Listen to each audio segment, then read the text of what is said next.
ದಾಳಿಂಬೆದಲ್ಲಿ blight problem ತುಂಬ ಇದೆ. So ರೈತರು ತುಂಬ ಕೆಮಿಕಲ್ಸ್ ಸ್ಪ್ರೇ ಮಾಡ್ತಾ ಇರ್ತಾರೆ. ಸೊ ನಾವು ಕೆಮಿಕಲ್ಸ್ ಸ್ಪ್ರೇ ಕಡಿಮೆ ಮಾಡೋಣ ಅಂತ ಸೊ ಇದು ಬೂಸ್ಟರು, ಇದು ಪೊಮಗ್ರೆನೇಟ್ ಬೂಸ್ಟರ್ ಅಂತ ಹೇಳ್ತಾರೆ. ಸೊ ಇದು ಒಂದು 2.5 ಮಿಲಿ 1 ಲೀಟ್ರ್ನಲ್ಲಿ ಮಿಕ್ಸ್ ಮಾಡಿಕೊಂಡು ಆವಾಗ ನಾವು ಸ್ಪ್ರೇ ಮಾಡಿದರೆ ತುಂಬ ಒಳ್ಳೆ ರಿಸಲ್ಟ್ ಬರ್ತಾ ಇದೆ ಅಂತ ಇಲ್ಲಿ ರೈತರು ರೆಡ್ಡಿ ಅವರು ಹೇಳ್ತಾ ಇದ್ದಾರೆ. ಅವ್ರ ಫೋನ್ ನಂಬರು ನಾವು ನಿಮಗೆ ಕೊಡ್ತೀವಿ. ಅದ್ರ ಜೊತೆ ಪೊಮಗ್ರೆನೇಟ್ ಸ್ಪೆಷಲ್ ಅಂತ ಇದೆ, ಒಂದು ಪ್ಯಾಕೆಟ್ ಇದೆ. ಈ ಪ್ಯಾಕೆಟ್ನಲ್ಲಿ ಪೊಮಗ್ರೆನೇಟ್ ಸ್ಪೆಷಲ್ ಅಂತ ಇದೆಯಲ್ಲ, ಅದು ಒಂದು 2.5 gram pomegranate special, 2.5 ml pomegranate booster mix ಮಾಡಿಕೊಂಡು ಅವರು ಸ್ಪ್ರೇ ಮಾಡಿದ್ದಾರೆ. ಸೊ ವಾರಕ್ಕೊಂದ್ಸಲ ಸ್ಪ್ರೇ ಮಾಡಿದ್ದಾರೆ. ಒಳ್ಳೆ ರಿಸಲ್ಟ್ ಬಂದಿದೆ. ಬ್ಲೈಟ್ ತುಂಬ ಕಡಿಮೆ ಆಗಿದೆ. ಅವ್ರು ಕೆಮಿಕಲ್ಸು ಯೂಸ್ ಮಾಡ್ತಾಯಿದ್ದಾರೆ, ಕೆಮಿಕಲ್ಸ್ ಜೊತೆನೂ ಯೂಸ್ ಮಾಡ್ತಾಯಿದ್ದಾರೆ. ಯಾಕಂದರೆ ಒಂದು 10% ಇದು ಜೀವಾಣುಗಳು ಸತ್ತೋದ್ರೂ ನಾವು 90% ಜೀವಾಣುಗಳು ಇರ್ತದೆ, ಅದಕ್ಕೆ ರಿಸಲ್ಟ್ ಬರ್ತಾ ಇದೆ ಅಂತ ಅವರು ರೈತರು ಹೇಳೋದು. ನಾವು ಹೇಳೋದು ರೈತರಿಗೆ ನಾವು ಹೇಳೋದು ಅಷ್ಟೇ. ಬಯೋಸು ನಾವು ಕೆಮಿಕಲ್ಸ್ನಲ್ಲಿ ಮಿಕ್ಸ್ ಮಾಡಿಬಿಟ್ಟು ಸ್ಪ್ರೇ ಮಾಡಿದರೂ ಒಳ್ಳೆಯದು. ಸೊ ಕೆಮಿಕಲ್ಸ್ ಎಫೆಕ್ಟ್ ಜಾಸ್ತಿ ಆಗ್ತದೆ, ಆಮೇಲೆ ನಾವು ಕೆಮಿಕಲ್ಸ್ ಕಡಿಮೆ ಮಾಡ್ಬೋದು. ಇಲ್ಲಿ AMC ಅಂತ ಒಂದಿದೆ. ಸೊ AMC ಅಂತ ಒಂದಿದೆ, ಸೊ ಆ್ಯಕ್ಚುಯಲ್ ಮೈಕ್ರೋಬಿಯಲ್ ಕನ್ಸಾರ್ಷಿಯ ಅಂತ. ಇದನ್ನು ಸ್ಪ್ರೇ ಮಾಡ್ಬೋದು. 5 ಮಿಲಿ 1 ಲೀಟ್ರ್ಗೂ ಮಿಕ್ಸ್ ಮಾಡಿಬಿಟ್ಟು ಸ್ಪ್ರೇ ಮಾಡ್ಬೋದು.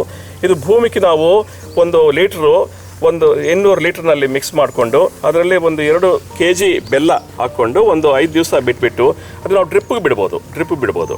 ಇದ್ರ ಜೊತೆ ಟ್ರೈಕೋಡರ್ಮಾ, ಸೂಡೋಮೊನಾಸು, ಬ್ಯಾಸಿಲ್ಲಸ್ಸು ಅರ್ಧ ಲೀಟ್ರ್ 1 ಎಕರೆಗೂ ಸೊ 200 ಲೀಟ್ರ್ನಲ್ಲಿ ಮಿಕ್ಸ್ ಮಾಡಿಕೊಂಡು ಅದು ನಾವು ಆವಾಗ ನಾವು ಬಿಡ್ತಾ ಇರಬೇಕು ಡ್ರಿಪ್ನಲ್ಲಿ. ಸೊ ಬೆಲ್ಲ ಇದ್ದರೆ ಒಳ್ಳೆಯದು, ಅದರಲ್ಲಿ ಜಾಸ್ತಿ ಅಭಿವೃದ್ಧಿ ಆಗುತ್ತವೆ ಜೀವಾಣುಗಳು. ಇದ್ರ ಜೊತೆ ನಾವು PSB ಹಾಕ್ಬೋದು, ಆಮೇಲೆ KSB ಹಾಕ್ಬೋದು, ಆಮೇಲೆ ಅಜಿಟೋಬ್ಯಾಕ್ಟರ್ ಹಾಕ್ಬೋದು, ಅಜೋಸ್ಪೆರಿಲಮ್ ಹಾಕ್ಬೋದು. ಇದೆಲ್ಲ ನಾವು ಯೂಸ್ ಮಾಡ್ತಾ ಇರಬೇಕು. Phosphorus soluble bacteria, potassium soluble bacteria ಇದೆಲ್ಲ ನಾವು ಯೂಸ್ ಮಾಡ್ತಾ ಇರಬೇಕು. ಸೊ ಡ್ರಿಪ್ ಮಾಡ್ತಾ ಇದ್ದರೆ ಬೇರು ಚೆನ್ನಾಗಿ ಡೆವಲಪ್ ಆಗ್ತದೆ, ಅಭಿವೃದ್ಧಿ ಆಗುತ್ತದೆ. ಸೊ ಆವಾಗಲೇ ನಮಗೆ ವಿಲ್ಟು ಕಡಿಮೆ ಆಗ್ತದೆ. ಈ ಪೊಮಗ್ರೆನೇಟ್ ಸ್ಪೆಷಲ್ ಅಂತ ಇದೆ. ಈ ಪೊಮಗ್ರೆನೇಟ್ ಸ್ಪೆಷಲು 1 kg 200 ಲೀಟ್ರ್ನಲ್ಲಿ ಹಾಕ್ಕೊಂಡು ಸೊ ಅದರಲ್ಲಿ 2 kg ಬೆಲ್ಲ ಹಾಕ್ಕೊಂಡು 5 ದಿವಸ ಬಿಟ್ಬಿಟ್ಟು ಅದು ನಾವು ಡ್ರಿಪ್ನಲ್ಲಿ ಬಿಡ್ತಾ ಇದ್ದರೆ ವಿಲ್ಟ್ ಪ್ರಾಬ್ಲಮ್ಮು ಕಡಿಮೆ ಆಗ್ತದೆ ಆ್ಯಕ್ಚುಲಿ. ಸೊ ನಾವು ಕೆಮಿಕಲ್ಸು ಜಾಸ್ತಿ ಯೂಸ್ ಮಾಡ್ತಾಯಿದ್ರೆ ಆದರೂ ಸ್ವಲ್ಪ ರಿಸಲ್ಟ್ ಸರಿಯಾಗಿ ಬರ್ತಾ ಇಲ್ಲ. ಅದಕ್ಕೆ ನಾವು ರೈತರಿಗೆ ಹೇಳೋದಂದರೆ ಪೊಮಗ್ರೆನೇಟ್ ಸ್ಪೆಷಲು ಯೂಸ್ ಮಾಡಿ. ಪೊಮಗ್ರೆನೇಟ್ ಸ್ಪೆಷಲು 200 ಲೀಟ್ರ್ನಲ್ಲಿ ಮಿಕ್ಸ್ ಮಾಡಿಕೊಂಡು 1 kg, ಅದ್ರ ಜೊತೆ 5 kg ಬೇವಿನ ಹಿಂಡಿ ಇಲ್ಲಾಂದರೆ ಹೊಂಗೆ ಹಿಂಡಿ ಮಿಕ್ಸ್ ಮಾಡಿಕೊಂಡು 5 ದಿವಸ ಬಿಟ್ಬಿಟ್ಟು ಅದು ಫಿಲ್ಟರ್ ಮಾಡಬೇಕು, ಸೋರಿಸ್ಕೊಂಡು ನಾವು ಡ್ರಿಪ್ನಲ್ಲಿ ಕೊಡ್ತಾ ಇರಬೇಕು.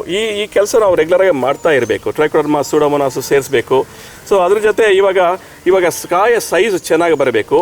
ಸೊ ಇದು ಸಾಯಿಲ್ ರಿಚ್ ಅಂತ ಇದೆ. ಸಾಯಿಲ್ ರಿಚ್ 1 ಲೀಟ್ರು 200 ಲೀಟ್ರ್ನಲ್ಲಿ ನೀರಿನಲ್ಲಿ ಮಿಕ್ಸ್ ಮಾಡಿಕೊಂಡು 2 kg ಬೆಲ್ಲ ಹಾಕ್ಕೊಂಡು ಇಲ್ಲ ಅಂದರೆ ಬೇವಿನ ಹಿಂಡಿ ಹಾಕ್ಕೊಂಡು ಅದು ನಾವು ಡ್ರಿಪ್ಪಿಗೆ ಬಿಡ್ತಾ ಇರಬೇಕು. ಸೊ ಬೆಲ್ಲ ಹಾಕಿದರೆ ಡ್ರಿಪ್ ಸೋರ್ಸೋದು ಬೇಕಾಗಿಲ್ಲ. ಸೊ ಇಲ್ಲ ಅಂದರೆ ಇದು ಚೆನ್ನಾಗಿ ರಿಸಲ್ಟ್ ಬರ್ತಾ ಇದೆ. ಸಾಯಿಲ್ ರಿಚ್ ಪೌಡರು ಇದೆ, ಸಾಯಿಲ್ ಎನ್ರಿಚ್ ಅಂತ ಹೇಳ್ತಾರೆ. ಸಾಯಿಲ್ ಎನ್ರಿಚ್ ಪೌಡರ್ ಇದೆ, ಸಾಯಿಲ್ ರಿಚ್ ಅಂತ ಒಂದು ಲಿಕ್ವಿಡು ಇದೆ. ಆಮೇಲೆ ನಾವೇನು ಮಾಡಬೇಕಂದ್ರೆ ಸೊ ಕಾಯ ಸೈಜ್ ಚೆನ್ನಾಗಿ ಬರಬೇಕಂದ್ರೆ ಈ ಲಾಸ್ಟಲ್ಲಿ ಮೈಕ್ರೋನ್ಯೂಟ್ರಿಯೆಂಟ್ ಬೂಸ್ಟರ್ ಅಂತ ಇದೆ. ಮೈಕ್ರೋನ್ಯೂಟ್ರಿಯೆಂಟ್ ಬೂಸ್ಟರು, ಈ ಮೈಕ್ರೋನ್ಯೂಟ್ರಿಯೆಂಟ್ ಬೂಸ್ಟರು 5 ಮಿಲಿ ಇಲ್ಲಾಂದರೆ 5 ಗ್ರಾಮು 1 ಲೀಟ್ರ್ಗೆ ನಾವು ಮಿಕ್ಸ್ ಮಾಡಿಕೊಂಡು ಸ್ಪ್ರೇ ಮಾಡ್ತಾ ಇರಬೇಕು, ಸಿಂಪರಣೆ ಮಾಡ್ತಾ ಇರಬೇಕು. ಸೊ 1 ವಾರಕ್ಕೂ ಬೂಸ್ಟರು, 1 ವಾರ ಹ್ಯೂಮಿಕ್ ಕಾಂಪ್ಲೆಕ್ಸು, 1 ವಾರ ಸೀವೀಡ್ ಅಂತ ಬರ್ತದೆ, ಸೀವೀಡ್ ಮಿರಾಕಲ್ ಅಂತ ಬರ್ತದೆ, 1 ವಾರ ಹ್ಯೂಮಿಕ್ ಕಾಂಪ್ಲೆಕ್ಸು. ಈ ಥರ ಈ ಕೆಮಿಕಲ್ಸ್ ಜೊತೆನೂ ಮಿಕ್ಸ್ ಮಾಡ್ಕೋಬೋದು. ಸ್ಪ್ರೇ ಮಾಡ್ತಾ ಇದ್ದರೆ ಒಳ್ಳೆ ಸೈಜು ಬರ್ತದೆ, ಕಲರು ಚೆನ್ನಾಗಿ ಬರ್ತದೆ, ಆಮೇಲೆ ಇಳುವರಿ ಚೆನ್ನಾಗಿರ್ತದೆ, ವಿಲ್ಟ್ ಕಡಿಮೆ ಆಗ್ತದೆ, ಬ್ಲೈಟ್ ಅಂತೂ ತುಂಬ ಕಡಿಮೆ ಆಗ್ತದೆ ಆ್ಯಕ್ಚುಲಿ.